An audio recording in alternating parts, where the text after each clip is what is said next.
My parents don't see you in the blueprints, Mason. Mackenzie's whisper was a cold, clinical blade as we stood under the gala's shimmering chandeliers. I just asked why my name was missing as lead designer on the $160 million waterfront proposal, a project I'd built from the dirt up. They see Justin. He has the pedigree. No filter. No apology. Just the flat gaze of an investor cutting a redundant asset. I understand, I said. It was the moment I realized the building wasn't the only thing with a structural failure. In that moment, would you have demanded an explanation or would you have started looking for the nearest exit? I didn't reach for a drink or make a scene. Anger is a volatile material. I prefer the stability of cold logic. I stood near a marble pillar, watching Justin navigate the room with the practiced ease of a man who has never had to earn a seat at the table. He was leaning in toward a cluster of city council members, his laughter timed to the microsecond. He looked like the lead designer they wanted, charismatic, pedigreed, and perfectly dressed in a suit that cost more than my first 2 years of state school tuition. It was a curated brilliance. Justin didn't understand the chemistry of concrete or the thermal expansion of steel, but he was excellent at the branding Gary and Cynthia prioritized. Gary was hovering nearby, his hand firmly on Justin's shoulder, projecting the image of the veteran passing the torch to the next generation of excellence. In hindsight, I realized I'd been the silent investor in their version of family, providing the structural integrity while they focused on the facade. I was the load-bearing wall they'd tucked behind expensive drywall, assuming I would simply keep holding the weight without ever needing to be seen. If I'm being honest, I had accepted this dynamic for too long. I'd convinced myself that as long as the work was mine, the credit didn't matter. But in architecture, you learn quickly that the most expensive finishes often hide the weakest joints. The relationship I had with Mackenzie was no different, an elegant exterior masking a fundamental lack of support. I reached into my pocket and pulled out my phone. To the observers in the ballroom, I was just another guest checking a message. In reality, I was performing a quiet stress test on our digital infrastructure. I logged into the firm's secure server and navigated to the $160 million waterfront proposal. My administrative credentials were still fully operational. My digital seal was still embedded in the master files. More importantly, the private encryption keys required to modify the structural load tables remained tied to my personal workstation. They had spent the evening erasing my name from the physical placards and the glossy brochures, but they hadn't bothered to check the invisible framework. They had kept my high-level clearance active only because they needed me to play tutor for Justin's upcoming audit, unaware I'd use that window to dismantle the system from within. They assumed the structure would stand just because they told the world it was beautiful. Gary stepped onto the small podium at the front of the room, tapping a silver spoon against his crystal glass. The sharp, metallic ring cut through the ambient chatter, bringing a heavy silence to the gala.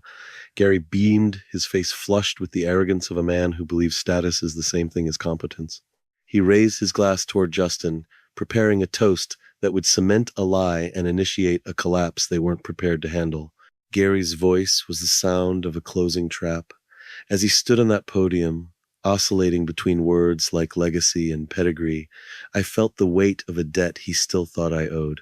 It took me years to understand that in elite circles, a gift is never actually a gift. It is a lien on your autonomy. 4 years ago, when I was a senior with a state school degree and no connections, Gary had written a check for $12,350 to cover my final semester. He had called it an investment. I had called it a miracle. I paid that debt back in full within 18 months of joining the firm, including a 5% interest rate I insisted on to ensure the ledger was clean. But Gary's generosity had a hidden cost. That check had been the bait for a predatory non-compete agreement I signed as a desperate student. It stipulated that if I left the firm before 5 years, I'd owe 10 times the investment in liquidated damages and be barred from practicing architecture within state lines. It wasn't just a financial debt. It was a contractual shackle that turned my career into a term of indentured servitude.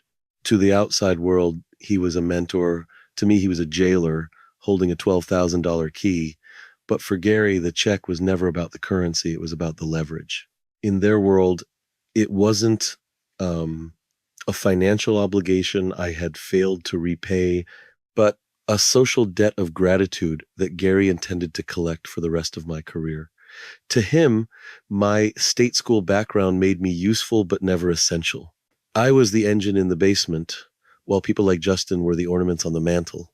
Elite circles fear raw talent because it is a variable they cannot control. They prefer the pedigree lie, the belief that a stamp from the right university is a substitute for actual technical mastery. They wanted my labor, but they wanted Justin's brand. They needed someone who looked like them to stand in front of the board, even if that person couldn't calculate the wind load on a glass facade if his life depended on it.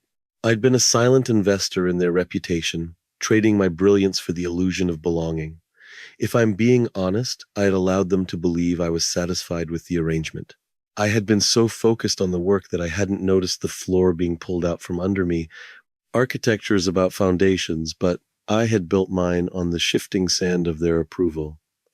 After the gala ended, I bypassed the after party and went back to the office. The building was nearly empty, the silence a stark contrast to the performative laughter of the ballroom. I walked into Mackenzie's office, intending only to collect my personal reference drive containing years of my proprietary scripts and research that I refused to leave in their hands. That's when I saw the document sitting on her glass desk, still warm from the printer. It was a draft for a press release scheduled for Monday morning. The headline was unambiguous. Firm appoints Justin Reed as lead partner for the $160 million waterfront proposal. I scanned the 3 pages of text. My name wasn't mentioned once. Not as a designer, not as an engineer, not even as a consultant. They were erasing me from my own life's work. They weren't just rebranding the project, they were liquidating my career to inflate Justin's value. Mackenzie didn't ask. She issued a strategic management directive. She cornered me in the break room on Monday morning, her expression as polished and impenetrable as the glass facades I designed. There was no mention of the gala or the erasure of my name. Instead, she spoke about optimizing the transition. She needed me to coach Justin for the final technical review by the insurance underwriters and third-party risk assessors.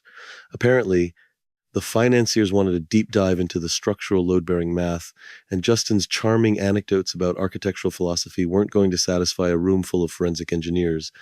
I sat in the conference room for 3 hours watching Justin stumble through the 85,000 lines of data I had generated. He kept calling the technical specifications clutter. He wanted to streamline the narrative for the board. With the clarity of distance, I see that my willingness to sit there was the ultimate symptom of my own structural failure.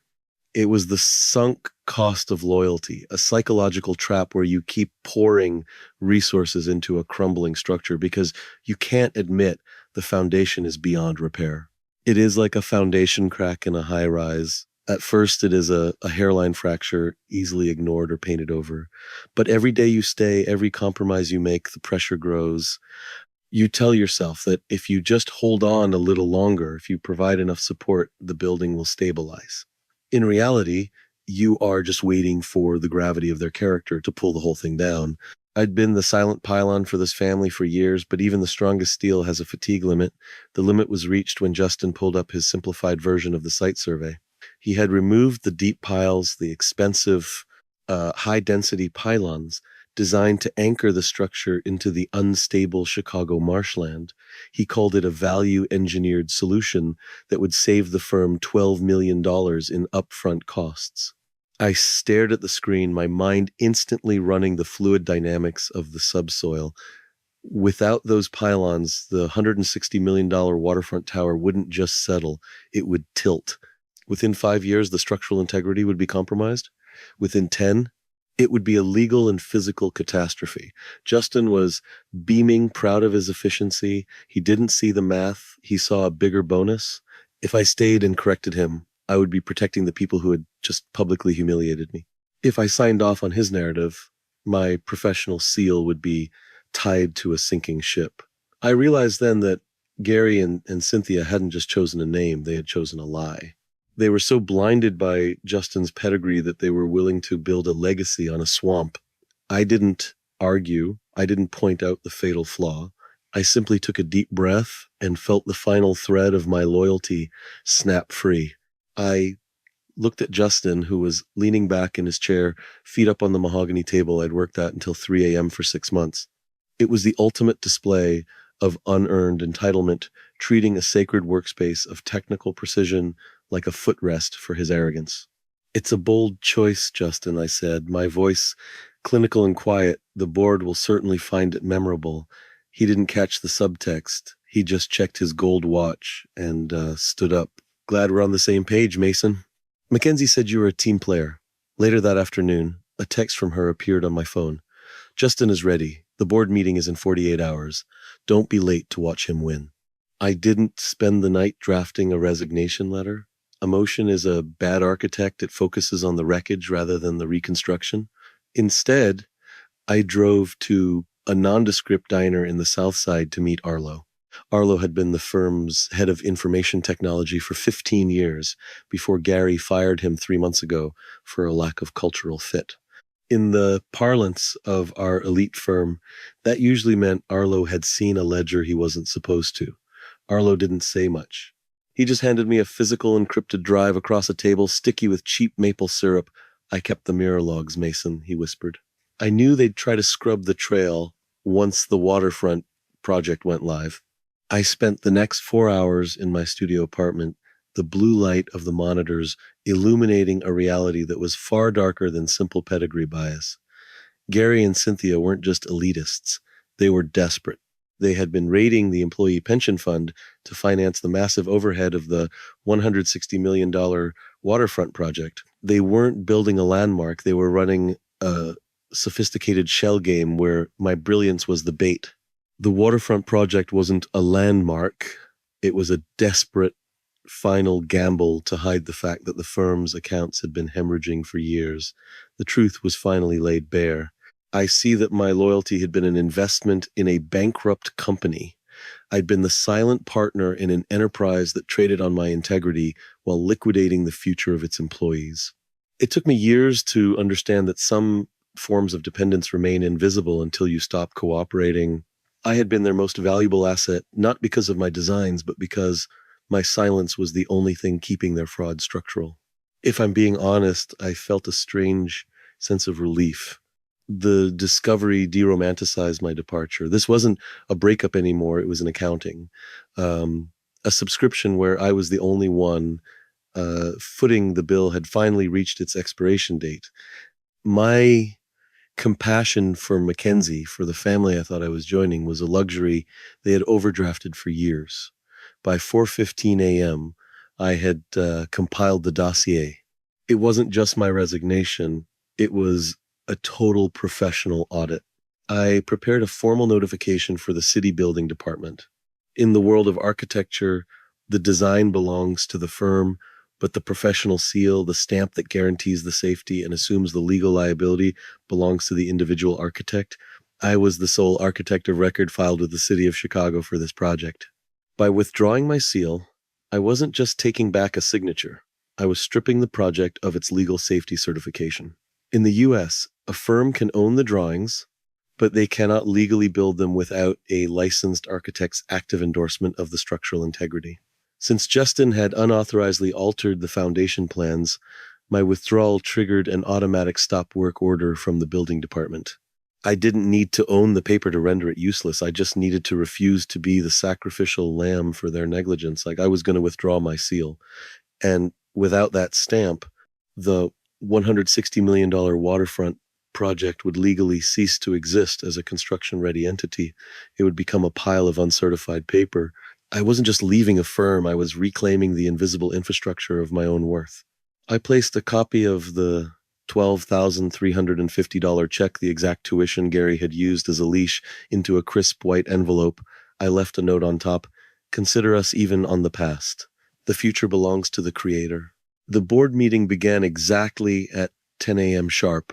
While Justin was adjusting his silk tie and pulling up my load-bearing tables on the 60-inch monitor, I was sitting at gate C-22 at O'Hare International Airport. My presence was no longer a required variable in their equation, or so they thought.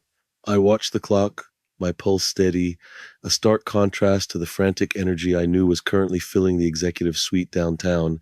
At 10:05 a.m., My attorney, a man who understands that a well-placed legal filing cuts deeper than any physical blow, executed the digital submission. It was a formal withdrawal of my professional architectural seal and a comprehensive cease and desist order served to the board of directors and the city's building department. In the high-stakes world of Chicago construction, the firm owns the contract, but I own the liability. By withdrawing my stamp, I effectively rendered the $160 million waterfront proposal a legal ghost. Every line, every calculation, every structural promise Justin was currently claiming as his own was now an unauthorized piece of intellectual property. I'd been the load-bearing wall for so long, they'd forgotten I was the one deciding when the structure stayed up. It took me years to realize that some forms of dependence are so absolute, they become invisible until the support is removed. Looking back now, I see that Gary and Cynthia had mistaken my silence for submission. They assumed they could strip my name while keeping my integrity. But you cannot divorce a design from its designer without the whole system failing. My phone buzzed at 10:21 a.m. It was Mackenzie. I didn't answer immediately. I let it ring until the third call, allowing the silence of the airport terminal to serve as a buffer. When I finally hit the green button, I said nothing. The sound that filled the line was the roar of a Boeing 737's engines idling on the tarmac. "Mason, what is happening?"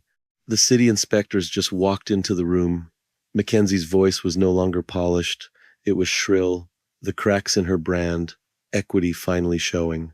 The city's automated system just flagged the permit as critically non-compliant the moment your seal was withdrawn. The building department is freezing the site. "Mason?" Justin is in there trying to explain the soil density figures, but they've already locked the files. "Answer me." I remained quiet, listening to her desperation. It was clinical. I wasn't feeling cold, I was feeling clean. This wasn't a sudden explosion. It was the natural result of a structural failure that they had initiated the moment they valued pedigree over honesty. "I told you I understood, Mackenzie," I said, my voice barely a whisper against the background noise of departing flights. "You said I didn't belong in your world, so I took my world with me." I hung up before the boarding announcement began. There was no dramatic climax, no final culling of insults, just the procedural reality of a contract being terminated by the only person who actually had the authority to sign it. As I walked down the jet bridge, I realized that for the first time in 4 years, the only weight I was carrying was my own. The collapse of Gary's firm was not an explosion. It was a slow, agonizing liquidation of everything they had built on the shaky ground of status. Within 90 days of my departure, the $160 million waterfront project was officially canceled by the city. The board of directors, faced with a flawed design and a missing lead architect, did the only logical thing. They filed for protection and opened their ledgers to federal investigators. It's undeniable now. I see that Arlo's drive was the final pylon I needed to anchor their accountability. The Department of Labor and federal investigators didn't care about Justin's Ivy League pedigree or Mackenzie's polished PR strategies. They cared about the $4 million missing from the employee pension fund. Gary and Cynthia were no longer hosting galas. They were attending depositions. The firm went into receivership, and the legacy Gary had toasted to became a case study in corporate fraud and professional arrogance. Justin's fall was less public but more permanent. In the small, tight-knit world of top-tier architecture, technical negligence is the one sin that cannot be branded away. When the board realized he had tried to simplify a structural site survey to hide costs, his reputation was incinerated. He wasn't just fired, he was blackballed. His pedigree, the very thing Mackenzie claimed made him superior, proved to be a hollow asset that provided zero structural support when the weight of reality came down. If I'm being honest, seeing Mackenzie's world dissolve brought me a sense of quiet closure that had nothing to do with revenge. I heard through mutual acquaintances that she had taken a mid-level position at a boutique PR agency in a much smaller market. The brand equity she valued so highly was now a toxic liability. She had spent years cultivating an image of elite success, only to realize that when you strip away the facade, there must be something substantial left to hold the roof up. I am in Seattle now, working for the very firm Gary once told me was not our caliber. It turns out they value state school grit and technical mastery over social connections. My role here is senior project lead, a position that recognizes my technical expertise and grants me the autonomy I was denied for years. My name is at the bottom of every blueprint I sign, and for the first time, it doesn't feel like it's being borrowed. In the professional market, pedigree is a short-term asset, but technical reliability is a permanent equity. It took me months to fully accept that my worth was never something Gary or Mackenzie could grant me. It was something they were simply exploiting to keep their own structure from sinking. The city of Chicago is 600 miles behind me, and while I still occasionally think of the skyline I helped design, I no longer feel the need to stand in its shadow. I walked the length of the new bridge this morning. The Seattle fog was thick, a heavy, damp blanket that obscured the skyline and turned the harbor into a world of gray. Gary and Mackenzie always hated weather like this. They preferred the harsh, unclouded sun of Chicago, the kind of light that made the glass on their buildings look expensive and the branding on their brochures look sharp. They liked things that were easy to see and even easier to sell. But I have always preferred the fog. It forces you to stop looking at the finishes and start paying attention to the foundations. It reveals the true structure of things. I stood at the center of the span, feeling the rhythmic vibration of the morning traffic under my boots. Every bridge has a resonant frequency, a specific tempo where the steel and concrete feel most alive. It took me 32 years to find my own. Looking back now, I see that I spent the better part of a decade trying to synchronize my rhythm with people who were fundamentally out of tune with reality. I was trying to be a foundational partner for people who only viewed me as a safe option. If I'm being honest, the grief of the relationship didn't leave all at once. It wasn't a clean demolition. It was a slow settling, like a building finding its true level after the scaffolding is removed. I loved Mackenzie once. It is important for me to admit that. But I realize now that I didn't love a person. I loved a blueprint. I was in love with the potential of what we could build together, while she was only interested in how my labor could reinforce her father's brand. I was a load-bearing wall she had decorated with the illusion of affection, assuming I would never notice that the room was empty. There is a specific kind of pain in being the one who does the work while being treated like a guest in your own life. It is the quiet fracture of the pedigree lie, the realization that no matter how much steel you put in the ground or how many hours you spend in the basement, you will always be the help to people who believe they were born at the top of the tower.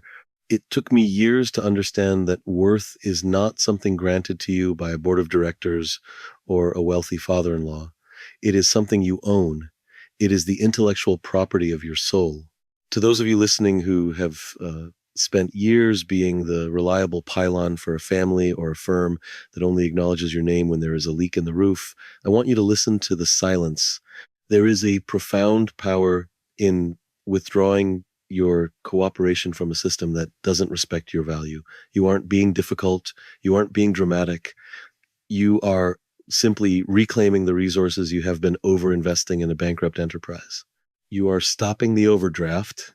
I think about that envelope I left on Gary's desk sometimes, $12,350. It was a small price for my freedom. The debt was never actually about the money. It was about the belief that I was a project they had finished, rather than a man who was still building himself. When I took my professional seal and walked out of that airport gate, I didn't just leave a job. I ended a subscription to their version of my life. That skyline in Chicago is a distant memory now, replaced by a reality here in Seattle that is built on honest ground. There are no galas here, no toasts to hollow legacies. There is just the work, the integrity of the design, and the knowledge that my name is on the bottom of the page because I am the one holding the weight. I realize now that I was never meant to be someone's safe option. I was never meant to be the invisible infrastructure for a family that viewed my talent as a utility. I was meant to be my own home. And for the first time in my life, the foundation is solid. I'd like to hear from you. Have you ever been the one holding up a house, only to realize the people inside didn't even know your name? How did you find the courage to walk away and build something of your own? I'm interested in your perspective.